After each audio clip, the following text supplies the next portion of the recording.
भारत रे अधिकांश लोक भारतर गोटे छोट राज्य ओडिशा विषय में बहुत कम जानते। ओडिशार राजधानी भुवनेश्वर रे 600 रु अधिक मंदिर अच्छी से भुवनेश्वर को मंदिर मालिनी सहर कहुए। आज मु ओडिशा विषय में किसी एमिति कथा जनइबी जहाँ आपण आगरू जानि नथिबे।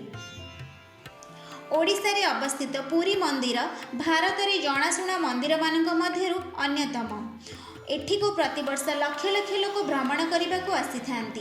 एठाकू आसुथिबा लोक मानक पई गोटे रोसई घर तैयारी करा जायछि, जहाँ दुनियार सबुठारु बड़ रोसई घर रूपे जना जाए। ओडिशा भारतर प्रथम राज्य जहाँ भाषा को आधार करी तैयारी होइछि।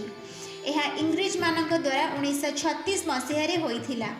ओडिशा रे अवस्थित ढेंकानाल जिलार भुवन ग्राम एशियार सबुठारु बड़ ग्राम रूपे जना जाए। ओडिशार संबलपुर रे अवस्थित हीराकुद डैम पृथ्वीर चतुर्थ बृहत्तम डैम अटे।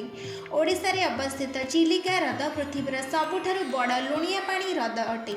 ओडिशा रे हेउथुबा धनुଯାत्रा पृथ्वीर खोला मंचमानक मध्यरे अन्यतम। ओडिशार संस्कृति एवं नृत्य भारतर अनेक संस्कृतिर मिश्रण अटे। ओडिशार संस्कृति बंगला एवं दक्षिण भारतीय मानक संस्कृतिर मिश्रण अटे।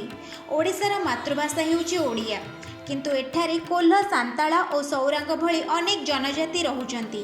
सेमानंकर भाषा और संस्कृति भिन्न प्रकारर।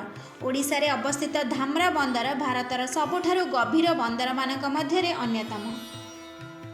फ्रेंड्स, आशा करुछि आपनकु ए भिडियोटी निश्चिंत भल लागिथिबो। धन्यवाद।